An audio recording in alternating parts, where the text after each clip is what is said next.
Hello student, class 6, good morning all of you.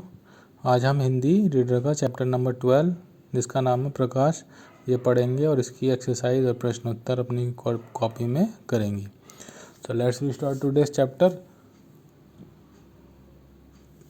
Amravati नगर में एक व्यापारी रहता था। वह बड़ा अनुभवी और दूरदर्शी था।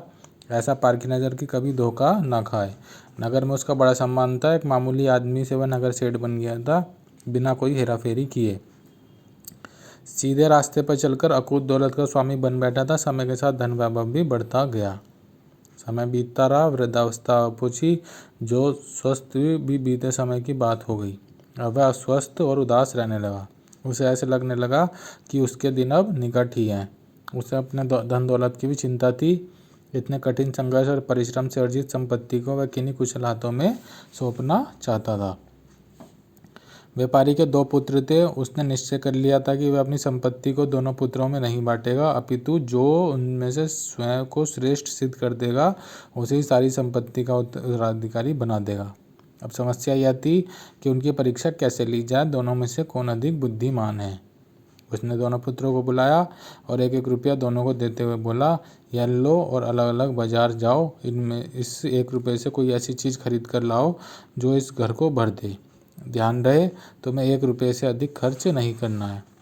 दोनों पुत्रों ने उसकी ओर ऐसे देखा मानो वह पागल हो गया हो। उन्होंने अपने मन में सोचा, हम 1 रुपये से ऐसी क्या सुलभ वस्तु ला सकते हैं जो घर को भर दे। वह स्वयं रुपये लेना नहीं चाहते थे, परंतु व्यापारी ने उनसे अपने आदेशानुसार कार्य करने के लिए जोर दिया। उसने कहा, तुम जाओ और इस काम में अधिक समय मत लगाना। मुझे आशा है तुम उचित समय में ही यह कार्य करके वापस आ जाओगे। दोनों भाइयों ने 1-1 रुपया लिया और चल दिए। पहला युवक बाजार में इधर उधर फिरता रहा, परंतु उसे ऐसा कुछ भी नहीं मिला जिससे उसके उद्देश्य की पूर्ति हो सके। पूरे दिन घूमता रहा। उसने सब दुकानें देखी, परंतु उसे ऐसा कुछ न मिला। उसे अधिकाधिक विश्वास होता जा रहा था कि उसके पिता की मानसिक स्थिति ठीक नहीं है। इसी कारण उन्होंने 1 रुपये से घर भर जाने वाली वस्तुओं को खरीदने की बात कही। वह निराश होकर अपना खोज का कार्य छोड़ने वाला था कि उसे भूसे से लदी एक बैलगाड़ी दिखाई दी। उसने सोचा, कुछ आशा प्रतीत होती है। मैं नहीं जानता कि 1 रुपये में कितना भूसा खरीदूं। वह गाड़ीवान के पास गया और भूसे की कीमत के विषय में पूछा। कीमत पर काफ़ी मोल भाव हुआ, परंतु अंत में वह भूसा 1 रुपये में खरीदने में सफल हो गया। भूसे से लदी उस गाड़ी को वह घर लाया। पिता घर पर ही थे।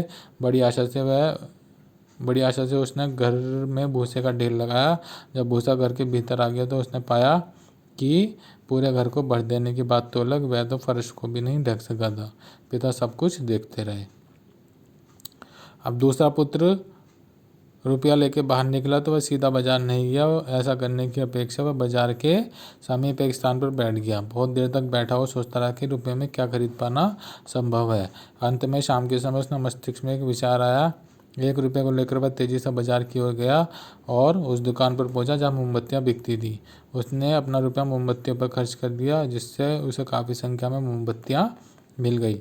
वह मोमबत्तियां लेकर घर लौटा। जब तक वह घर पहुंचा तो उसका बड़ा भाई बेचैनी से खड़ा सामने फर्श पर फैले भूसे की ओर देख रहा था। अब अंधेरा होने लगा था। दूसरे पुत्र ने जल्दी जल्दी हर कमरे में 2-2, 3-3 मोमबत्तियां जलाकर खड़ी कर दी। तुरंत ही सारा घर प्रकाश से भर गया। उसके पिता उससे बहुत खुश हुए और बोला, मेरे बेटे, तुमने वास्तव में बुद्धिमत्ता दिखाई है। मैं अपना सारा धन तुम्हें सौंपने को तैयार हूँ। हम सभी एक बड़े घर में रहते हैं जिसे भारतवर्ष कहते हैं। हम में से प्रत्येक को कुछ को 1 रुपया, कुछ को 2 रुपये और कुछ को 3 और कुछ को उससे भी अधिक रुपये दिए गए हैं। ये ऐसे रुपये नहीं है जिनसे हम कोई वस्तु खरीद सकें, अपितु वे विभिन्न शक्तियाँ हैं जो हमें दी गई हैं। हम में से प्रत्येक के पास शारीरिक शक्ति, बौद्धिक योग्यता, चारित्रिक बल है। इसमें हम में से प्रत्येक के पास शक्ति, समय और बुद्धि है जिनका उचित प्रयोग किया जा सकता है। यदि हम अच्छे नागरिक बनना चाहें तो हम अपनी शक्तियों को और योग्यताओं का प्रयोग करके देश के कोने कोने में प्रकाश फैलाने का काम लगा देना चाहिए, अर्थात हम स्वयं को देश की सेवा करने में लगा दें। कोई भी देश उन्नति नहीं कर सकता जब तक कि उसके अच्छे नागरिक अच्छे ना हों।